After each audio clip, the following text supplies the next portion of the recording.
Mayong hapon, Mindanao, adlong Biyernes, Abril 19, 2024. Live gikan sa Brigada News Center, ihatod namo kaninyo ang mga nagunang balita gikan sa nagkalain-laing lugar sa Mindanao. Mga balitang gitutukan sa news team. Ako si Brigada Rona Mohemulta ug kini ang Brigada Mindanao.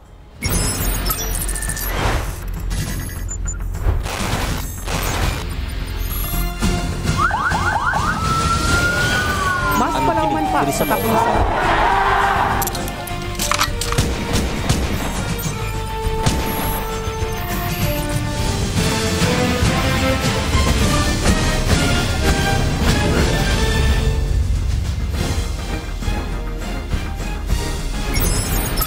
Patay ang usa ka gwardya samtang samdan usabang lain pang usa human gipang pusil sulod sa usa ka planta sa Villanueva, Misamis Oriental.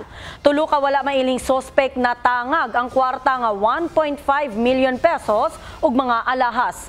Tagiya sa planta anda matud pa nga mohatag og reward sa kinsa man ang makatudlo sa mga sospetsadong tulisan.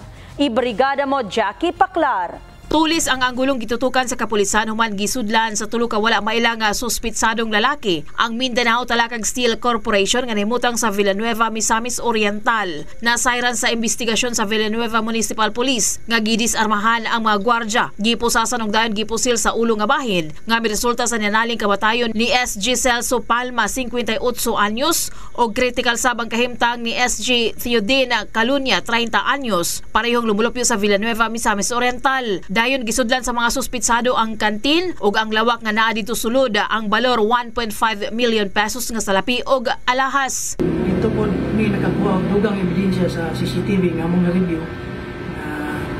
Aduna kitay tulo ka suspitsado nga among nakita sa mga nagbuhat sa krimen.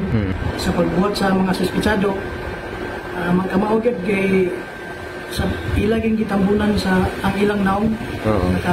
Nakaputos gid sa ulit o sinina ang ilang mga naong dili gid mailan ang ilang mga identity. Kani nga kwarta nga nakuha sa mga suspitsado dito kini na gihimutang sa ikatulugan sa maong biktima na isulod sa kanya si Albert Perez dito sa kwarto. Dito gisudlan sa mga suspitsado. Kani pong kwarta sumala sa ilang statement. Modo kanilang gagagamit kung naay mga ga-deliver o scrap sila. Samtang atol sa gihimog investigasyon na namatikdan sa mga otoridad nga kadudahan ang lihok sa usa ka driver sa maong planta, hinungdan nga girikisa ang nailang si Renanti Perez og nakuhaan kini sa illegal nga droga. Gitumbok sa kapulisan nga look out ang maong driver apan hugot kining gipanghimakaka ni Perez. Adunay isa ka tawo nga ilang lookout sa sulod sa pagbuhat sa krimen. Punta, ibutan lang siya kay inusintim, ikuha na kay napingalan ang pagkabuntag na pagmatan ako na inana and then ako na din ang isuspikan na katunga time gisugo ko ni Sir Albert Pajikas. Padayon panggila sa kapulisan ang tulo ka mga suspitsado sa maong krimen. Balita gikan sa Cagayan de Oro City in the heart of changing lives. Kini si Brigada Jackie Paclar, Brigada News. Niabot na sa 306 million pesos ang damyo sa agrikultura sa Cotabato Province tungod sa El Nino phenomenon. Pipila ka mga lungsod nagdeklara na og state of calamity. Ibrigada mo Eva Molina.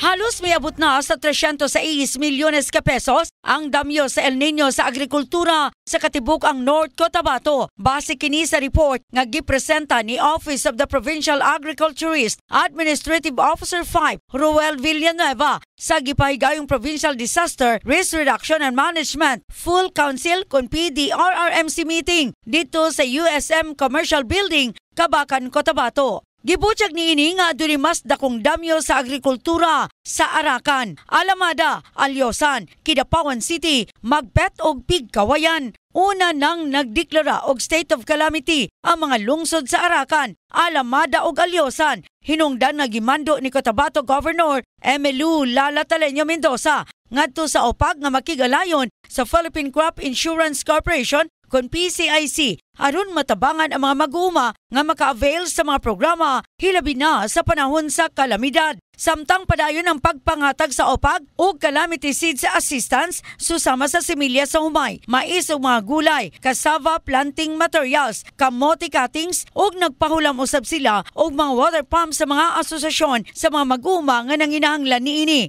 Dinhi sa Kidapawan City, ektarya na nga mga kamaisan ang nangalaya og naalanganin ang pagbunga tungod sa grabing kainit sa panahon. Bisan ang pagkaon sa mga binuhing hayop, apektado na usab tungod nangalaya na ang mga sagbot nga ilang konsumo. Samtang nagpadayon ang City Disaster Reduction and Management Office sa water rationing sa mga apektadong barangay dinhi sa Kidapawan City aron nga makalahutay sa grabing kainit sa panahon ang ilang mga pananom. Report gikan dinhi sa North Cotabato, ako si Brigada Eva Buhayan Molina, in the heart of changing lives. Brigada News. Patay ang helper sa truck human gidunggab sa driver sa Davao City. Gitudlong motibo sa krimen mao ang personal nga pagdumot sa suspect. Ibrigada mo Gib Maing. Patay ang usa ka lalaki human kinakaangkon og dagang samad dinunggaban sa iyang lawas pasado launa sa kadlawon Abril 18, 2024 sa Purok 1, Barangay Baganihan, Marilog District ni Syudad.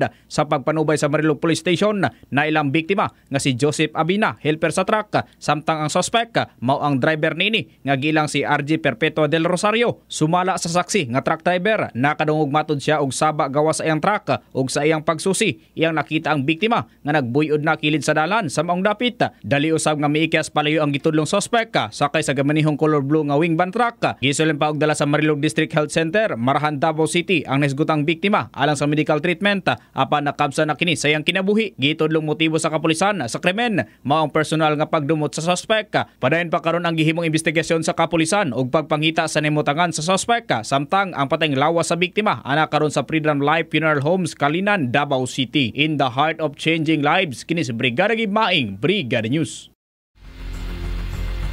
Patay ang driver og senior citizen nga angkas niini human na bangga ang motorsiklo sa usa ka van sa Zamboanga City. Sa investigasyon paliko matod pa ang motor aron magpagasolina. Apan kalit lang nga nagbangga kanila ang nakasugat nga van sa pikas nga lane. Ibrigada mo Marco Polo Muta.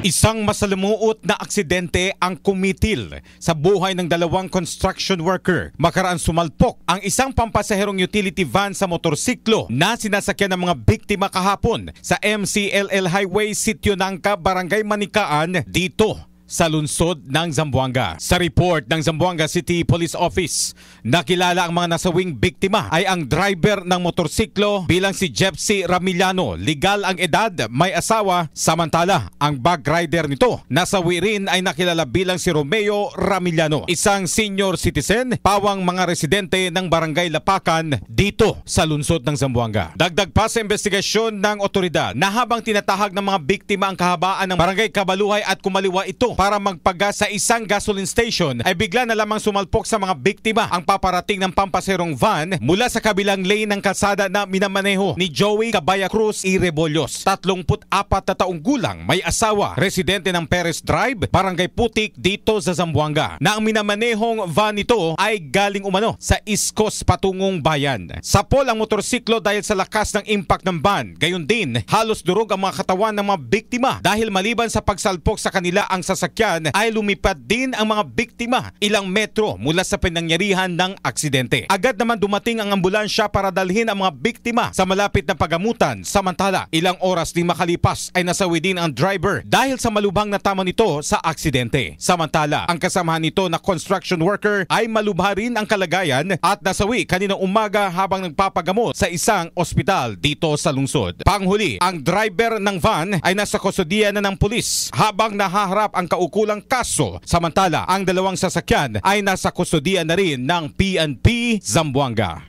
Report mula dito sa lungsod ng Zamboanga. Ito si Brigada Marco Polo Muta, in the heart of changing lives, Brigada News. Nihikling ang anaa sa kapin sa 600 ka pamilya, kun kapin 2,000 ka individual sa Barangay Matilak, Pigkawayan, North Cotabato. Kinihuman sa engkwentro tali sa duha ka grupo sa Armadong Moro. Ibrigada mo Roy Holgado. Lumikas ang nasa 620 pamilya mula sa kanilang mga bahay na nasa barangay Matilak, Pigkawayan, North Cotabato dahil sa nangyaring tensyon roon sa pagitan ng dalawang armed Moro groups. Ayon sa assessment ng Ministry of Social Welfare and Development o MSSD, 2,554 ang kaambuang bilang ng mga individual na naapektuhan ng armadong girian ng mga magkakalabang pamilya. Kaugnay nito, hinatid ng ahensya ang mga kinakailangang tulong sa mamamayan para mapagaan naman ang dinaranas nilang hirap sa evacuation centers. Nasira ng putukan ang ilang bahagi ng mga istruktura sa lugar, kabilang na ang ilang bahagi ng barangay hall. Napahupa na kahapon ng otoridad ang sigalot at nagsasagawa sila ngayon ng negosasyon para resolbahin ang problema. Gayunpaman, may pangamba pa rin ang mamamayan sa posibilidad na magsisiklab muli ang kaguluhan, kaya pinili ng mga ito na manatili muna sa evacuation area. At yan ang report mula sa Brigada Cotabato City, in the heart of changing lives. Ito si Brigada Roy Holgado, Brigada News. 51 anyos nga inahan gikulata sa iyahang anak sa Davao Oriental. Anak wala na matud pa na agwanta ang batasan sa iyahang inahan. Ibrigada mo Rene Canoy.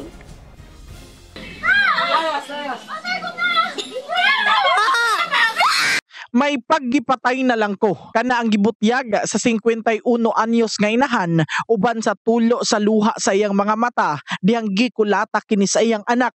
Biktima gilang si Jocelyn Brigoli, 51 anyos, minyo og residente sa Purok 1, Barangay Sorop, Governor Generoso, Davao Oriental. Nahitabo ang maong pagpangulata ni adtong adlawng Lunes, Abril 15 alas 7 sa gabi. Saysay sa inahan niini nga kaduha kahigayon na kining gibuhat sa iyang anak.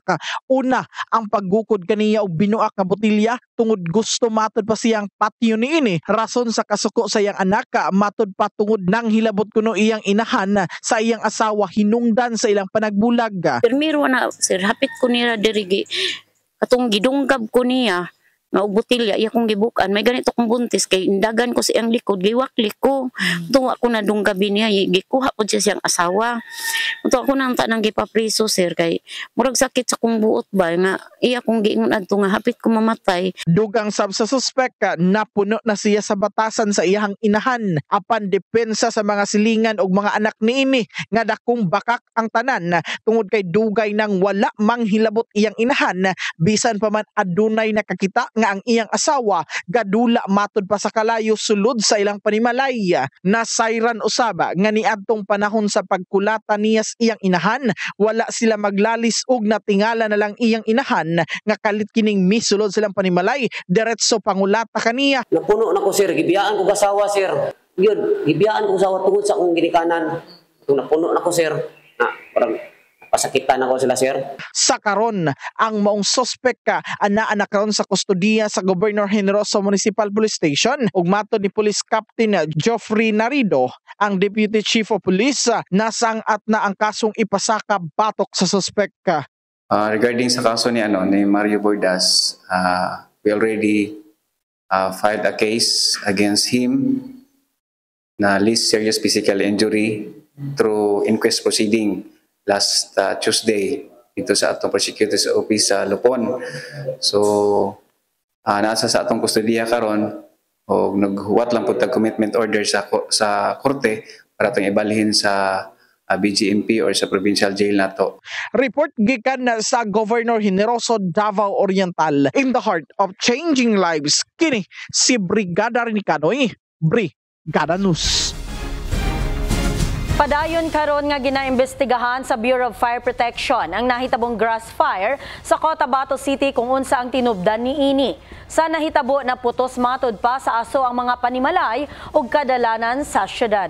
Ibrigada mo Roy Holgado. Nabahala at nataranta ang ilang residente ng Tamuntangka 1 at Barangay Bandar Tamuntangka dito sa Cotabato City nang biglang sumiklab ang grass fire malapit sa mga kabahayan. Halos binalot na ng usok ang ilang kabahayan at ng pangunahing dahan dahil sa tinding ng grass fire. Kaya naman hindi alam ng mga residente ang epektibong gawin para maapulan ito. Tinawag ng ilang residente ang mga bumbero para tulungan sila sa naturang sakuna. Naapula naman ang grass fire bago pa ito kumalan sa mga kalapit na bahay. Ayon sa ilang residente, sinadyang sinunog ang ang mga naturang damo. Kaugnay nito, kinakalap ng arson investigators ang mga makakalagang impormasyon para matukoy ang tunay na pinagmulan ng sunog. At yan ang report mula sa Brigada Cotabato City, in the heart of changing lives. Ito si Brigada Roy Holgado, Brigada News.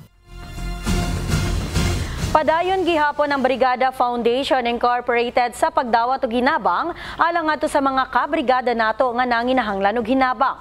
Mamahimo kamong magpadala og cash donation sa Kabrigada Foundation Incorporated Security Bank account number 0000557-60731 o galang sa in-kind donations. Ipadala kini sa Brigada Complex nga nahimutang sa NLSA Road, Barangay San Isidro, General Santos City.